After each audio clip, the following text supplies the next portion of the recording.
I interviewed Kathy Kelly later that day. You'll see it at the end of the program. Now to Nada Qatar from Westbeck, Westchester, New York, Peace Action Committee, who's just back from Chicago from a convention of the United States Palestine Community Network. Thank you very much for that.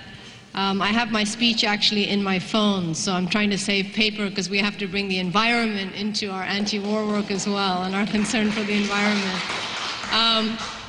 About 4 or 5 years ago in Westchester County, there was a rally and a vigil opposing the U.S. invasion of Iraq. And I remember clearly Ellie and Seal and maybe Murray was also there. People holding up Palestine signage were asked by the organizers to take their signs down because there were Zionists who had come to oppose the U.S. invasion of Iraq, and they were uncomfortable with the Palestine signs. And so actually some of the people took down their Palestine signs. So my point about this is that what happened in Albany with UNAC was extremely significant. A very clear call for the U.S. anti-war movement to say end all aid to Israel. Diplomatic, economic, military.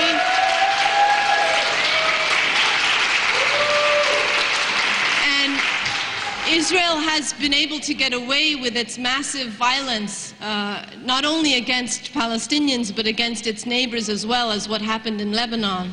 It's able to get away with it because the U.S., as a superpower, is lending its diplomatic support to the State of Israel. So we in the anti-war movement here have a very urgent responsibility to work hard to end all forms of aid to that apartheid and racist state. But while we work hard to end support for Israel, we must not lose focus, as has been said, on the ongoing wars in Iraq, in Afghanistan, the drones in Pakistan, now expanding to Yemen and Somalia.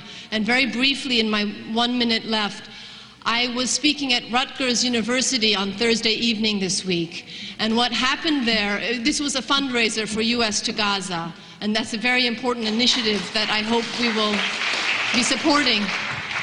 Now, what happened at Rutgers is that the Rutgers University administration was under pressure from the Hillel students and from ADL, saying that it was not lawful for public funds to be used to support a US boat to break an international blockade. And so the administration has made a decision that they're actually saying we have to review the legality of whether these students. They raised $3,300 Thursday night for the US boat to Gaza. I know. But what's happening now with that money is that the administration is going to make a decision as to whether or not the students are allowed to give the $3,300 to the US boat to Gaza.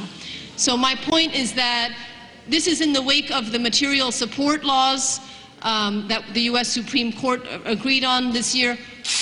There's not one single organization that can face the repression alone. We all have to pool our resources collectively to fight the battle that is ahead of us. Thank you very much.